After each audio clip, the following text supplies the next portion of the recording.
안녕하세요. 사람보다 무서운 건 없다는 말이 있죠. 저는 그 말을 경험으로 뼈저리게 느꼈습니다.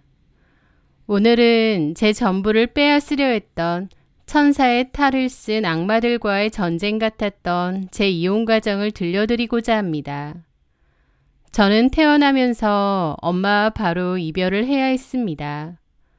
어릴 때부터 몸이 약하셨던 엄마는 저를 낳으시다 심각한 난상 끝에 결국 세상을 떠나셨다고 해요.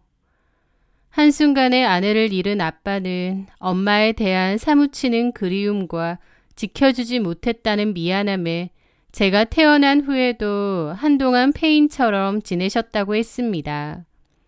그래서 저는 한참이나 친할머니 손에서 자랐는데요. 아빠는 제 얼굴에서 엄마의 모습이 보여 차마 저를 제대로 안아보지도 못하고 매일 밤 엄마의 유품을 끌어안고 우셨다고 하더라고요. 저희 아빠는 엄마를 무척 사랑하셨고 엄마가 너무 허망하게 돌아가신 것을 받아들이지 못했다고 하셨죠. 그래서 할머니는 그때 아빠까지 잘못될까봐 노심초사할 정도였다고 했습니다. 하지만 하늘에서 보다 못한 엄마가 저를 지켜주시려고 아빠의 꿈에 나타나셨던 것 같아요. 어느 날 아빠의 꿈에 엄마가 나타나 내가 없으니 내 몫만큼 우리 아이를 많이 사랑하고 아껴주고 지켜달라고 당부하셨답니다. 아빠는 그 꿈을 깨고 나서 몇 시간이나 펑펑 울었다고 했습니다. 그리고 내가 이렇게 계속 살면 안 된다는 걸 깨달으셨대요. 그 후 아빠는 폐인 생활을 접고 완전히 새로운 사람이 되셨습니다. 아빠는 저를 품에 안고 눈물을 흘리며 맹세하셨다고 했죠. 돌아가신 엄마 몫까지 다해서 가장 행복한 아이로 키우겠다고요. 그 약속을 지키기 위해 아빠는 정말 많이 노력하셨습니다. 제게 엄마의 빈자리를 느끼지 않게 해주시겠다 다짐하신 것 같았고 정말로 그 약속을 최선을 다해 지켜주셨거든요. 아빠는 아버지이자 동시에 저의 가장 다정한 엄마가 되어주시기도 했습니다. 아빠는 바쁜 와중에도 늘 저를 1순위로 생각하셨어요. 서툰 솜씨로 제 머리를 따주시고 아침마다 등굣길을 배웅해 주셨고 학교 행사에도 다 참석하셨습니다.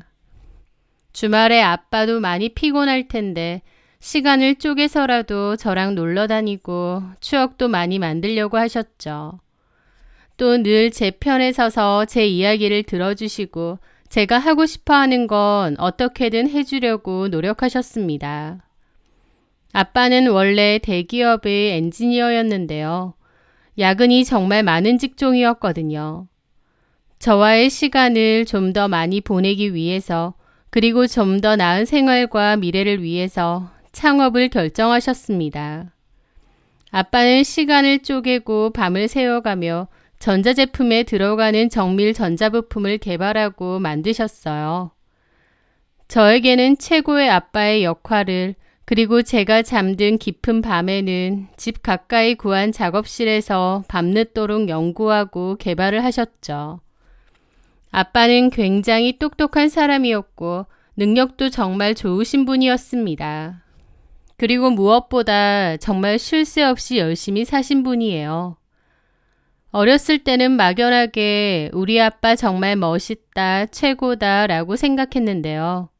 지금 생각해보면 얼마나 아등바등 악착같이 사신 건지 아빠 생각만 해도 눈물이 납니다. 엄마도 없이 남겨진 딸에게 부족함 없으려고 노력하시고 또 개인 사업을 성공시키려고 잠을 줄여가며 노력하시고 젊은 날에 너무 못 쉬고 고생만 하신 탓에 나중에 건강이 좀 안 좋아지셨던 건가 생각하면 지금도 가슴이 찡하네요. 어쨌든 아빠가 개발한 작은 부품은 국내 대기업의 러브콜을 받게 되었습니다. 그리고 회사는 점차 성장해 나가다가 나중에 제가 커서 대학에 들어갈 때쯤엔 아빠의 회사는 탄탄한 IT 부품 소재 기업으로 거듭나 있었죠. 회사가 그렇게 큰 규모는 아니지만 탄탄하고 품질 좋은 회사로 유명했습니다. 사람들은 아빠를 능력 좋고 카리스마 넘치는 경영인으로 기억했지만 제게 아빠는 학교에서 힘든 일은 없었냐, 요즘은 뭐가 되고 싶으냐 따뜻하게 물어봐주는 가장 고마운 가족이었죠. 아빠는 회사를 열심히 키운 이유도 결국 저 때문이라고 했습니다. 제가 부족함 없이 크길 원했고 또 이 모든 게 저에게 튼튼한 뿌리가 되었으면 하셨대요. 저는 그런 아빠의 지극한 사랑 덕분에 부족함 없이 자랐습니다. 당연히 엄마가 그립기도 하고 얼굴도 제대로 못 본 엄마가 때로는 너무 사무칠 때도 있었죠. 하지만 그만큼 아빠가 노력해 주셨기 때문에 오히려 저는 운이 좋은 사람이다 라는 생각을 많이 했던 것 같아요. 그렇게 저는 대학을 졸업했고 취업 준비를 하려고 했는데요. 그 전에 아빠가 졸업 선물로 미국 일주 여행을 갈 수 있게 해주신다고 했습니다. 취업 준비 전에 좀 더 넓은 세상을 보고 오라고 하신 거죠. 아빠의 선물로 저는 꿈에 그리던 미국 일주 여행을 떠나게 되었습니다. 그런데 보스턴 쪽에서 한 남자를 만나게 되었어요. 그 남자가 바로 제 인생을 송두리째 뒤흔든 전 남편 최진혁입니다. 한 카페에서 주문 실수와 작은 분쟁이 있었는데 그 남자가 도와줬고 그걸 계기로 대화를 나누게 되었습니다. 그는 자신은 보스턴대를 다니는 유학생이라고 소개했죠. 저희는 타국에서 만난 인연으로 자연스럽게 가까워졌습니다. 그 남자는 자기 집 형편이 그리 좋지 못해 사실 미국 유학은 큰 사치였다고 하더라고요. 하지만 욕심이 있었기에 이렇게 온 거라고 하면서 자기는 엄청 가난한 유학생이라고 했습니다. 하지만 반드시 성공해서 부모님께 효도하고 싶다고 했는데 그 야망이 큰 사람이었죠. 저는 그런 그의 모습에서 오직 저 하나를 위해 모든 것을 바쳐 회사를 일군 저희 아빠의 젊은 시절을 보았습니다. 그래서 더 끌렸는지도 모르고요. 여행을 마치고 한국으로 돌아온 후에도 저희의 인연은 계속되었고 저희는 자연스럽게 장거리 연애를 시작했습니다. 후에 그 남자는 미국 유명 회사에 취업도 했다는데 저를 위해서 모든 걸 정리하고 한국으로 들어오고 싶다고 했어요. 저도 그 남자에 대한 마음이 너무 깊어졌기에 한국으로 왔으면 했고요. 그 후 귀국한 그 남자는 저에게 바로 프로포즈도 했습니다. 제가 너무 그리웠고 하루라도 빨리 결혼을 하고 싶다는 거였죠.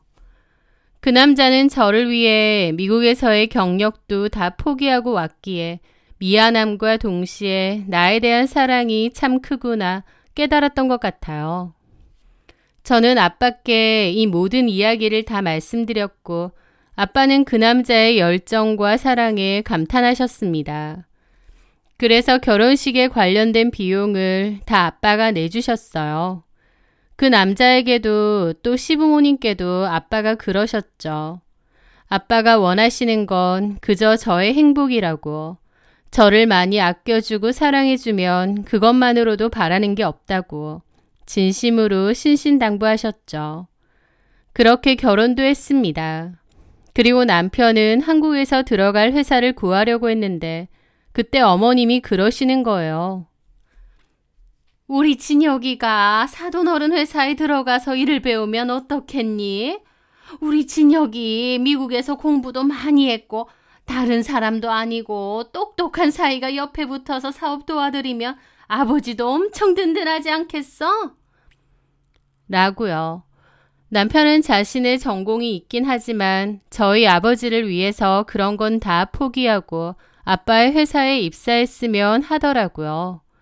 아빠 밑에서 일 제대로 배우면서 저와의 안정된 삶을 꾸려가고 싶다고 하면서요. 아빠는 그런 남편을 기특해 하시면서도 한 가지 약속을 받으셨습니다. 나는 낙하산은 용납 못하는 사람이네. 회사에서 살아남는 건 자네 몫이야. 나는 자네를 사이라고 특별 대우하지 않을 걸세. 남편은 저희 아빠의 뜻이 뭔지 너무 잘 알겠다고 하면서 저희 아빠께 누가 되지 않게 열심히 하겠다고 약속했습니다. 그렇게 남편은 저희 아빠의 회사에 들어갔어요. 그리고 결혼 5개월 만에 제가 임신을 하게 되었죠. 제 임신 사실을 알게 된 아빠는 크게 기뻐하시면서도 저를 낳다 세상을 떠난 엄마가 자꾸 생각이 나시는지 조금은 유난을 떠시며 저를 챙기셨습니다. 몸에 좋다고 하는 건 다 가져다 주시고 나중에 제가 아이를 낳으면 아빠가 다 키워줄 거라는 얘기도 하셨죠. 저한테 그랬듯이 제 뱃속의 아이에게도 얼마나 넘치는 사랑을 주실까 생각했습니다. 그런데 그런 행복도 너무 지나치면 누군가 시샘하는 걸까요? 아이를 출산하고 2년 정도 지났을 때였습니다. 어느 날 밤 걸려온 전화 한 통에 저는 세상이 무너지는 경험을 해야 했습니다. 그 전화는 바로 아빠가 갑작스러운 심근경색으로 돌아가셨다는 병원에서 걸려온 전화였거든요. 제정신이 아닌 상태로 아이는 친구에게 맡기고 남편과 병원으로 달려갔습니다. 가면서도 이게 꿈인지 뭔지 분간이 안 되고 믿기지가 않더라고요. 돌아가셨다는 얘기를 들었음에도 믿지 않았고 제가 병원에 도착하면 아빠가 저를 기다리고 계실 거라는 착각까지 있었습니다. 하지만 도착해보니 아빠는 이미 돌아가신 후였습니다. 건강하신 아빠였고 또 뒤늦게라도 건강을 생각해야겠다며 신경을 많이 쓰셨어요. 그랬기에 전혀 예상조차 못한 너무 갑작스러운 상황이었습니다. 예상도 못했기에 아빠의 임종조차 지키지 못했던 거죠. 너무 기가 막히고 하늘이 무너지는 것 같은 슬픔이 뭔 줄 알겠더라고요. 저는 그 자리에서 고꾸라졌고 병원에서 정신을 다시 차렸습니다. 남편은 이러다가 저까지 잘못되겠다며 안타까워했죠. 저는 아빠의 죽음을 받아들이기 힘들었습니다. 그래서 바로 장례식을 준비하겠다는 남편을 말렸습니다. 우리 아빠 죽은 거 아닌데 무슨 장례식이냐고요. 오열했다가 다시 쓰러지고 오열했다가 쓰러지고를 반복했죠. 저에게는 우주나 다름없던 아빠가 그렇게 돌아가셨다는 게 도무지 믿기지가 않고 헤아릴 수 없는 충격과 두려움이 몰아치더라고요. 저는 아빠의 장례도 하면 안 된다고 말리면서 아무것도 할 수 없었습니다. 아빠의 장례식을 해버리면 정말 아빠의 죽음을 인정하는 것 같아서 도저히 할 수가 없었어요. 그때 제 옆을 지키던 남편이 제 손을 잡으며 말하더라고요. 은서야, 너무 갑작스럽고 힘든 건 알겠지만 정신 차려. 아버님을 저렇게 계속 놔둘 순 없어. 우리 아빠 안 죽었어. 그런데 무슨 장례식이야. 은서야, 너무 갑작스러운 거 이해하고 나도 지금 이게 무슨 상황인가 싶어. 근데 계속 저렇게 아버님을 놔둘 순 없잖아. 주변 사람들한테 알려야 되고 절차도 밟아야 되고. 저는 목 놓아 한참을 울었습니다. 이미 돌아가신 아빠를 장례식도 없이 계속 저렇게 놔둘 순 없다는 남편의 설득에 결국 장례를 결정했습니다. 남편이 모든 준비를 도왔고 저는 제정신이 아닌 상태로 아빠 사진만 끌어안고 있었죠. 아무리 생각해도 믿기지가 않아서 그냥 멍하게 계속 있었던 것 같아요. 남편은 회사분들, 주변 지인들과 친척들에게도 연락을 다 돌렸습니다. 시부모님도 한달음에 오셨죠. 어머님, 아버님이 막 저에게 위로를 해준답시고 무슨 얘기를 한참이나 하셨는데 넋이 나가서 기억도 안 납니다. 그렇게 거의 제정신이 아닌 상태로 장례식장에 있었어요. 영정 사진 속 아빠를 보며 하염없이 울고 또 고꾸라졌다가 또 울고 계속 반복이었습니다. 그렇게 아빠의 장례 마지막 날이었습니다. 저는 아빠의 영정 사진을 하염없이 보다가 작은 방에서 잠시 잠이 들었는데 눈을 떠보니 시간이 늦었고 남편도 안 보이더라고요. 그런데 갑자기 숨이 잘 안 쉬어지고 가슴이 너무 답답해지는 거예요. 저는 가쁜 숨을 내쉬며 일단 일어나 밖으로 나갔습니다. 컴컴하고 조용한 장례식 주차장을 바라보며 아빠가 이제 없다는 사실을 어떻게 받아들여야 하나라는 생각도 하고 허망하게 돌아가신 아빠가 너무 안타깝기도 하고 복잡한 기분이었습니다. 저는 깊은 한숨을 내쉬며 다시 빈소로 돌아가기 위해 무거운 발걸음을 옮겼습니다. 그렇게 조용한 복도를 지나가는데 문득 장례식장 화장실 근처에 있는 휴게실에서 시부모님이 나누는 대화 소리가 들려왔어요. 어머님 아버님인가 싶어서 걸음을 멈췄죠. 무슨 두런두런 얘기하는 목소리였고 처음에는 무슨 대화인지 몰랐습니다. 그런데 가만 대화를 들어보니 뭔가 이상하더라고요. 시부모님의 목소리에는 슬픔이나 걱정 대신 감추지 못하는 흥분과 탐욕이 가득 차 있었거든요. 그럼 이제 저 회사가 통째로 우리 진혁이 손에 들어오는 거잖아. 아휴, 세상에, 이게 다 무슨 복이야. 쉿, 조용히 해. 괜히 누가 들으면 어쩌려고. 왜 이렇게 사람이 경거망동해? 아휴, 아는데 우리 아들이 이제 사장님 된다고 생각하니 좋아서 그러지. 저는 제 길을 의심했습니다. 갑작스레 아버지를 잃은 저를 위로해 주시고 같이 눈물까지 글썽여 주셨는데 뒤에서는 저런 이야기를 하시는 거예요. 우리 조카 요즘 놀고 있는데 회사에 자리 하나 주라고 해야겠다. 진혁이한테 말해서. 사실 사도는 너무 깐깐해서 취업 부탁하는 건 말도 못 해봤잖아. 이제 우리 아들이 사장할 건데 뭐. 그들의 대화를 듣는 동안 저는 차가운 복도 벽에 등을 기댄 채 숨도 쉴 수 없었습니다. 시부모님이 저에게 했던 위로가 전부 거짓이라는 사실이 드는 순간 저희 아버지의 죽음이 시부모님께는 큰 기회라는 걸 안 순간 너무 기가 막혔고 화가 났고 또 슬프기도 했습니다. 내가 이제 진짜 혼자 덩그러니 남겨졌다는 사실을 여전히 깨달은 기분이었거든요. 저는 그 자리에 주저앉아 소리 없는 눈물을 흘려야만 했습니다. 그날 시부모님의 그런 대화를 엿들었지만 저는 화낼 기운조차 없는 상황이었어요. 그래서 일단 모른 채 했습니다. 그리고 제가 어리석었던 거기도 하지만 시부모님의 생각일 뿐 남편의 생각은 아니라고 믿었던 것 같아요. 시부모님은 내 생각과 달리 탐욕적이고 아들을 위해 저런 소리까지 하시지만 내 남편은 시부모님과 생각이 다르다, 저렇게 생각하지 않을 거다라고 믿었던 것 같아요.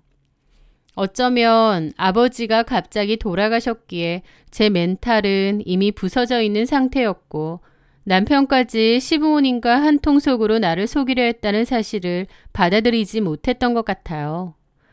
그 사실마저 받아들이면 저는 정말 혼자 남겨진 기분이 들 거고 못 견딜 것 같아서요.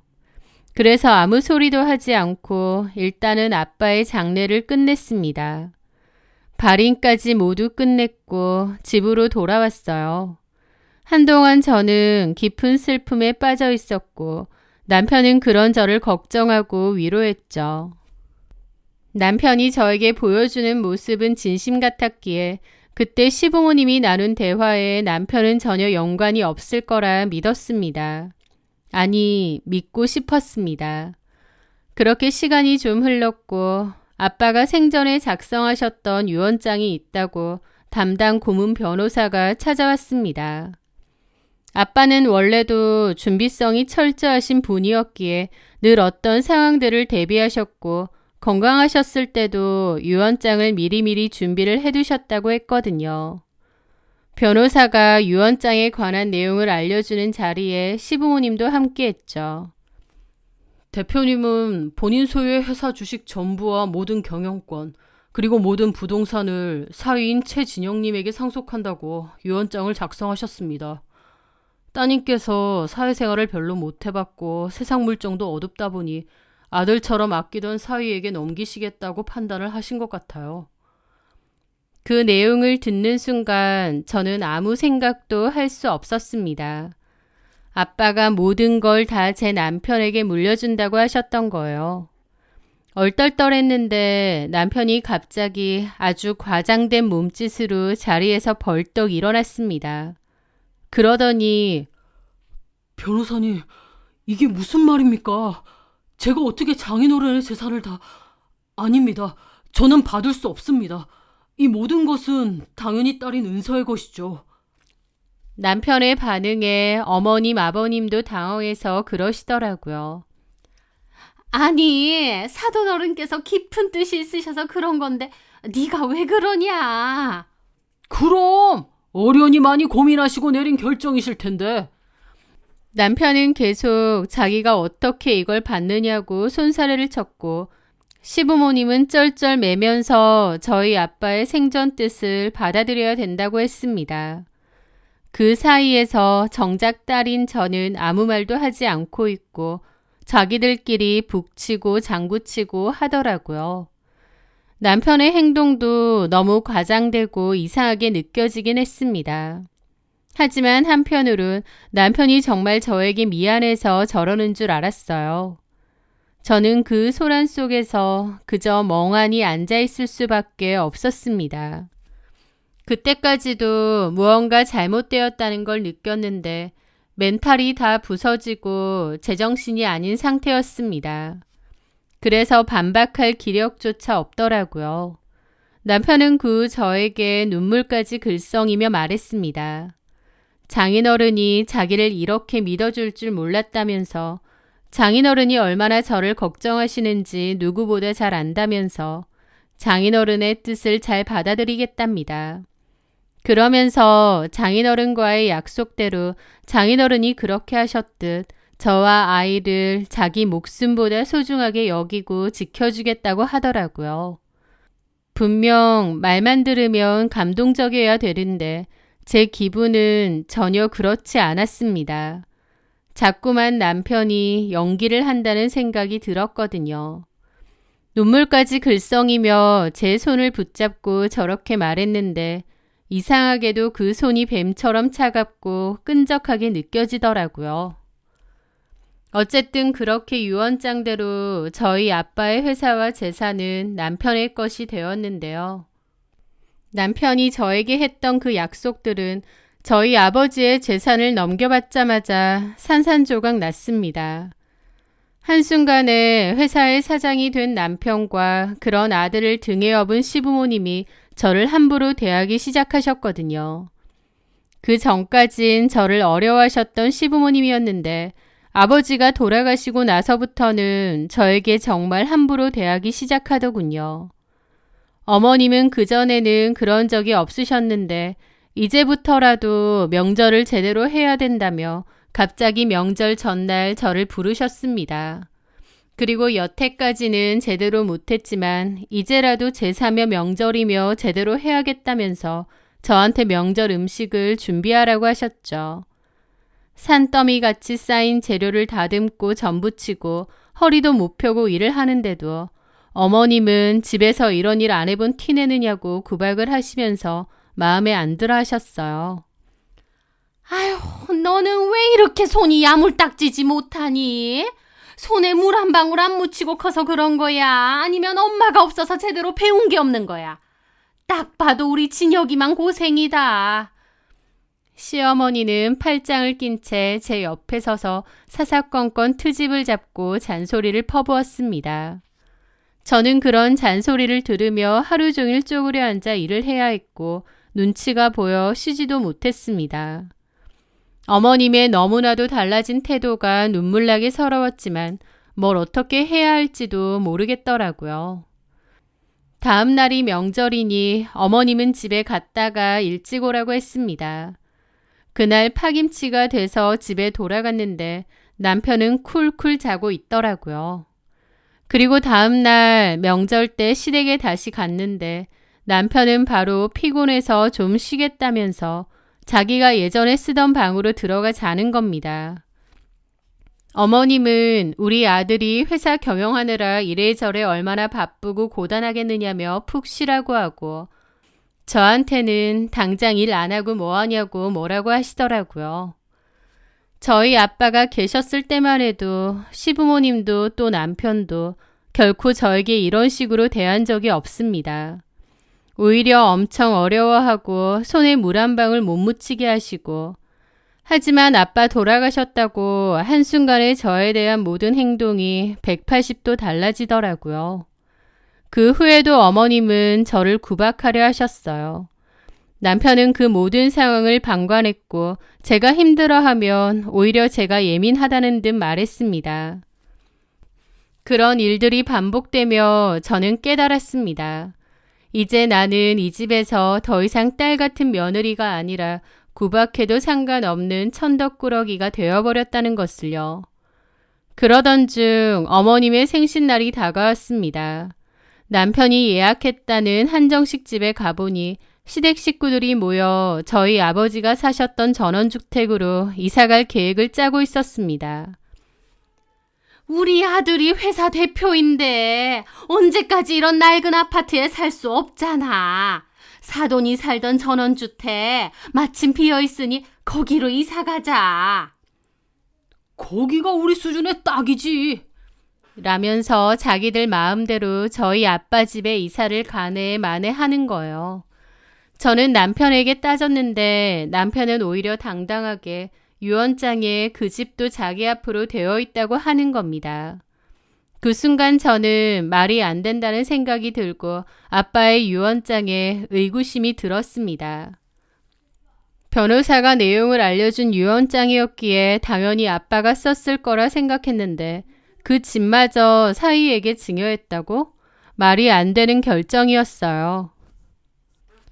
아빠는 생전에도 저한테 집을 물려주기 위해 집을 잘 가꾸신다는 얘기를 하셨는데 회사는 둘째치고 집마저 남편에게 준다는 게 말이 안 됐거든요. 의구심을 품은 저는 그 길로 회사 고문 변호사를 찾아가 아빠의 유언장을 다시 보여달라고 했습니다. 변호사는 당황하며 이미 확인 절차가 다 끝나지 않았느냐, 이제 와서 왜 그러시느냐 했지만 저는 다시 보겠다고 했습니다. 그 과정에서 저는 따로 변호사를 고용해 다툼 끝에 다시 아빠 유언장을 확인하게 되었죠.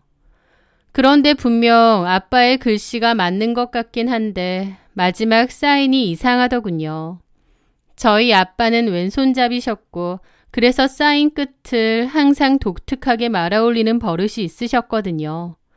그런데 유언장의 사인은 그런 버릇이 보이지 않고 어딘가 어색한 필체가 느껴지는 겁니다. 저는 이 일을 그냥 지나갈 수 없었기에 필적 조회를 의뢰했습니다. 그리고 그 결과 유언장이 위조되었다는 사실을 알게 되었죠. 결국 고문 변호사는 제 앞에 무릎을 꿇고 남편이 시키는 대로 했을 뿐이라며 모든 것을 실토했습니다. 진짜 유언장은 따로 있고 그 유언장은 만들어낸 것이라는 거죠. 변호사는 결국 숨겨두었던 진짜 유언장이 있는 은행 개인금고 열쇠를 저에게 건네주었습니다. 그리고 저는 거기서 저희 아빠의 진짜 유언장을 보게 되었습니다. 아빠의 글씨체로 쓰여진 제게 남기는 마지막 편지나 다름없는 유언장을요. 그 유언장의 내용은 이랬습니다. 저희 아빠는 저에게 만일 회사 일을 배우고 싶다면 아빠와 오랜 기간 같이 일을 해온 부사장님께 착실하게 일을 배우라고 하셨습니다. 하지만 그게 아니라면 회사는 전문 경영인에게 맡기고 저는 제가 하고 싶은 일을 하면서 인생을 행복하게 살았으면 하셨어요. 저희 남편에게 회사든 집이든 상속하겠다고 하신 내용은 전혀 없었습니다. 저는 아빠의 진심이 담긴 유언장을 끌어안고 한참을 소리내어 울었습니다. 왜 진작 그 말도 안 되는 유언장을 의심해보지 않았나 후회가 되더라고요. 그 사이 아무것도 모르는 시부모와 남편은 저희 아빠 집으로 이사를 갔습니다. 가짜 유언장과 진짜 유언장의 존재를 파악하게 된 저는 곧장 저희 아빠의 집을 찾아갔습니다. 이미 시부모님이 살고 계신 저희 아빠의 집을요. 시부모님은 이사를 가면서 물건까지도 새로 샀는데 그것도 심지어 회사 법인카드로 산 것들이었습니다. 저는 그들 앞에 이제는 제 편이 된 고문 변호사와 함께 나타났습니다. 그리고 남편에게 저희 아빠의 진짜 유언장을 내밀었죠. 남편은 진짜 유언장의 얼굴이 새하얘져 굳어버렸고 아무것도 모르는 어머님은 유언장을 받아들고는 내용을 읽더니 말도 안 된다며 북북 찢어버렸습니다.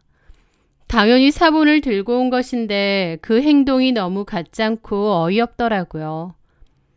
그거 찢는다고 가짜가 진짜가 되진 않아요. 개망신 당하고 싶지 않으시면 우리 집에서 당장 나가세요. 그리고 법적인 책임도 물게 될 겁니다. 그리고 저는 남편에게도 말했습니다.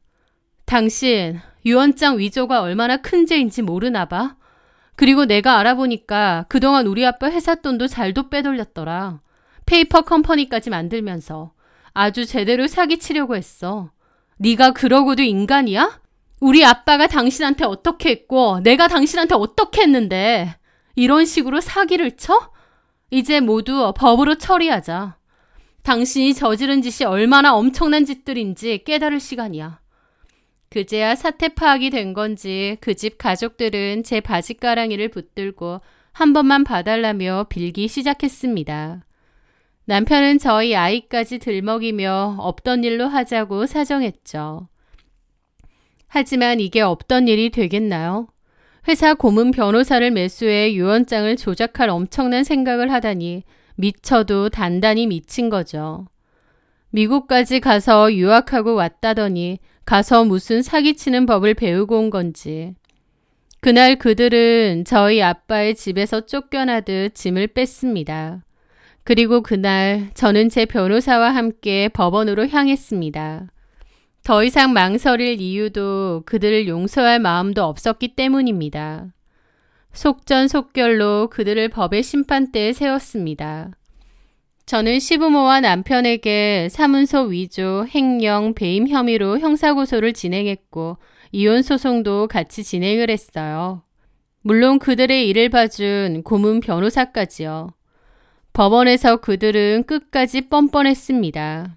남편은 장인어른께서 평소 저를 아들처럼 아끼셔서 생전에도 제게 모든 것을 맡기실 의사가 충분히 있으셨다는 말도 안 되는 주장을 펼쳤고 어머님은 며느리가 슬픔에 빠져 제정신이 아닌 상태에서 오해를 한 것이라며 저를 몰아가려 했습니다. 하지만 그들의 추악한 연기는 제가 제출한 진짜 유언장과 필적 감정 결과 그리고 모든 죄를 자백한 변호사의 증언 앞에서 산산조각이 났습니다. 판사님은 그들의 죄질이 매우 나쁘다며 혀를 내두르셨죠. 결국 이혼 소송은 물론이고 모든 재판에서 저는 승소했습니다. 남편은 사문서 위조, 횡령, 배임 등의 혐의가 모두 인정되어 감옥에 가게 되었죠. 시부모님 역시 공모 혐의로 벌금형을 선고받고 시부모가 그나마 살고 있던 그 작은 아파트마저 팔아 회사에 끼친 손해를 배상해야 했습니다. 모든 것이 정리된 저는 저희 아빠의 집에서 제 딸아이와 함께 다시 살고 있습니다. 아빠의 회사는 그 분야에 대해서 잘 알고 있는 전문 경영인을 고용하여 일을 전적으로 맡기고 있고 저는 제 전공을 살려 제 개인 사업을 하고 있습니다. 아빠가 그러셨던 것처럼 저도 제 힘으로 뭔가를 이뤄내보고 싶었거든요. 육아에 개인 사업까지 하루가 24시간이 모자랄 정도로 정신이 없지만 하루하루 보람을 느끼며 더 나은 미래를 꿈꾸고 있습니다. 가끔 곳곳에 녹아있는 아빠와의 추억에 눈물이 날 때도 있지만 제 옆에서 제잘거리는 딸아이를 보면 다시 힘을 얻곤 해요. 저는 앞으로 저희 아빠가 그러셨듯 제 딸아이를 위해 그리고 저를 믿어주는 사람들을 위해 최선을 다해 열심히 살 겁니다. 지금까지 제 이야기 들어주셔서 감사해요. 모두 행복한 날만 되시길 진심으로 바라겠습니다.